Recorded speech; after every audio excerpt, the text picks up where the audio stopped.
पूर्ण राज्यभरामध्ये भरपूर जागा रिक्त आहेत। त्याकरताच आपण पवित्र पोर्टलची भरतीची प्रक्रिया सुरू केलेली आहे। सगळे सीओना आदेश देण्यात आलेले आहेत। रोस्टर तपासून घेतले आपण आणि जाहिरात देण्याचे आदेश दिलेत। 25 डिसेंबरपर्यंत त्या जाहिरातीची कारवाई पूर्ण करावी असे मंत्री महोदयांनी देखील सूचना दिलेल्या आहेत। त्यामुळे मला असं वाटतं की आता ही भरती प्रक्रिया सुरू होईल आणि ही रिक्त पदं लवकरच भरली जातील। असं दिसून येतं की शिक्षण व्यवस्था इतकी मोठी व्यवस्था आहे की इथं माहितीचा खूप मोठा साठा असतो। 2,17,00,000 विद्यार्थी, जवळपास 5 ते 6 लाख शिक्षक, 1 लाख शाळा। त्यामुळे माहिती जमा करणे आणि ती संकलित करणे हे खूप मोठं आव्हान असतं आणि त्या आव्हानाला पेलणं हे फार एक जिकिरीचं काम होऊन बसलंय।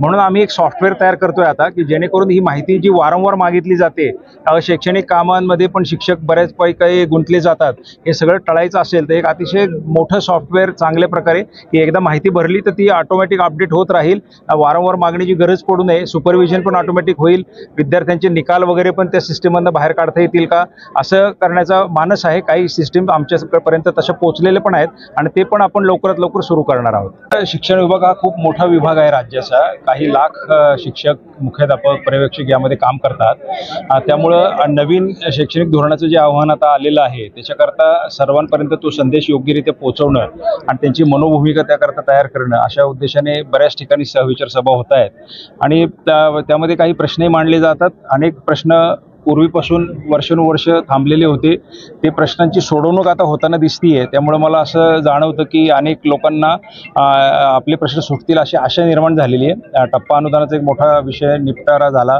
संच मान्यतेचा झालाय आणि अशाच पद्धतीने काही नवीन नवीन निर्णय होत आहेत। मागण्या अनेक असतात, त्या मागण्यांवरती काम पण चालू असतं, परंतु त्यावेळेला जे नवीन शैक्षणिक धोरणाचं आव्हान आहे त्याच्यात कुठली तडजोड होता कामा नये।